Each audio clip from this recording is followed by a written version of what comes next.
آج ہم بات کریں گے G20 سمٹ کی.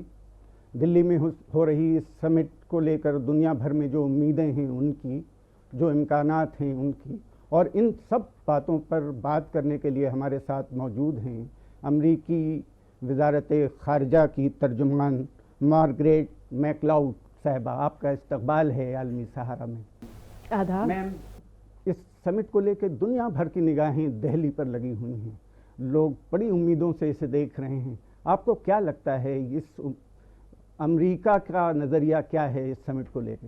جی بنیادی طور پر یہ G20 ایسا منچ ہے، ایسا فورم ہے جس میں دنیا کے سب سے بڑے ابھرتے ہوئے اور وکست ممالک شامل ہیں، اور ہم اس فورم پہ دنیا کے سب سے بڑی اقتصادی مسئلہ حل کرنے کے لیے بات چیت کرنے کے لیے آئے ہیں.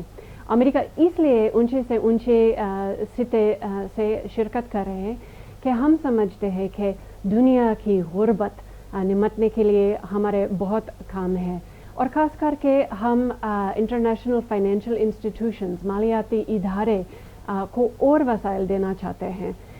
نہ صرف وہ بلکہ ہم دنیا کے صحت کے لیے کام کرنا چاہتے ہیں. ہم ماحولیاتی تبدیلی کے بارے میں بات کرنا چاہتے ہیں، اور وہ اثرات جو روس کا یوکرین پر قبضے کرنے کی کوشش ہے، اس کی وجہ سے دنیا کے ویشوک مندی پر ہو رہا ہے، اسی غذائی قلت کے خلاف کچھ نہ کچھ کرنا چاہتے ہیں.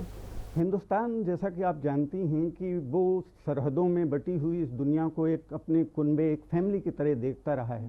ہماری جو یہ سمٹ ہو رہی ہے اس میں بھی ہم وسودھیو کٹمبکم کا ہم نے نعرہ دیا ہے، اور یہ صرف نعرہ نہیں ہے بلکہ ہماری دل سے نکلا ہوا ایک منتر ہے. تو آپ کو کیا لگتا ہے کہ اس سمٹ کے بعد دنیا کو کوئی پرفیکٹ، پازیٹیو اور پاورفل میسج ملے گا؟ ہاں، ہم دیکھتے ہیں کہ انڈیا کی میزبانی کتنی گرم ہے اور بہت وارمتھ سے دنیا کو خوش آمدید کر رہے ہیں. اور سچ کی بات ہے کہ ہم ایک ہی دنیا ہے، اور اگر ہم ایک ساتھ دنیا کے سب سے بڑے مشکلات نمٹنے کے لیے ایک ساتھ نہ ہو تو بھوشیہ کے لیے، مستقبل کے لیے اور مشکل ہو جائے گا. ہندوستان کی جو قیادت ہے، جو سربراہی ہے، جس میں G20 اب آگے چلے گا، اس سفر کو کیسے دیکھ رہے ہیں؟ کچھ لگتا ہے کہ کچھ بہتر تبدیلیاں آگے ہوں گی؟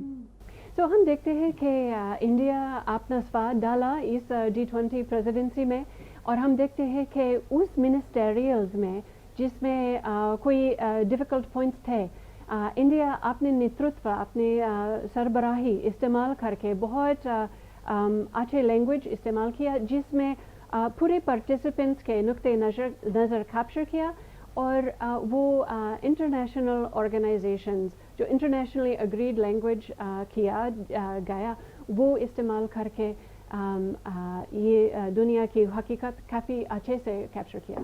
تیسری دنیا کے لیے یہ ایک بڑے ترجمان کے طور پر انڈیا سامنے آئے گا. تو مجھے لگتا ہے اس بڑے منچ پر انڈیا کی جو پریزنس ہے، جو اس کی سربراہی ہے، اس سے تیسری دنیا کو اپنی آواز اٹھانے کا ایک موقع ملے گا. ہاں، ہم دیکھتے ہیں کہ انڈیا ایک ابھرتی ہوئی ارتھ ویوستھا، ایک اکانومی کے حیثیت سے اپنا آواز اٹھا رہے ہیں، اور ہم جانتے ہیں بھی کہ G20 میں افریقن یونین کے ممبرشپ رکن کی بات چیت بھی ہو رہے ہیں، اور امریکہ ان کے ممبرشپ بہت سپورٹ کرتے ہیں، اور امید ہے کہ اس معاملے پہ ایک اچھا اعلان ہوگا اس بار.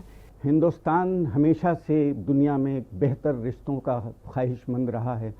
تمام ملکوں سے وہ چاہتا ہے کہ ایک پازیٹیو اس کے تعلقات ہوں. امریکہ ہندوستان کو کس طرح دیکھ رہا ہے؟ ہم انڈیا کو دیکھ کر بہت اپرچونیٹیز دیکھتے ہیں تعاون کرنے کے لیے، کیونکہ انڈیا دنیا کے سب سے آبادت ملک ہے.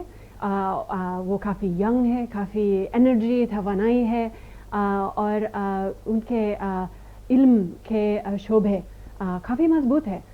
ہم کرٹیکل ایمرجنگ ٹیکنالوجیز میں آرٹیفیشل انٹیلیجنس،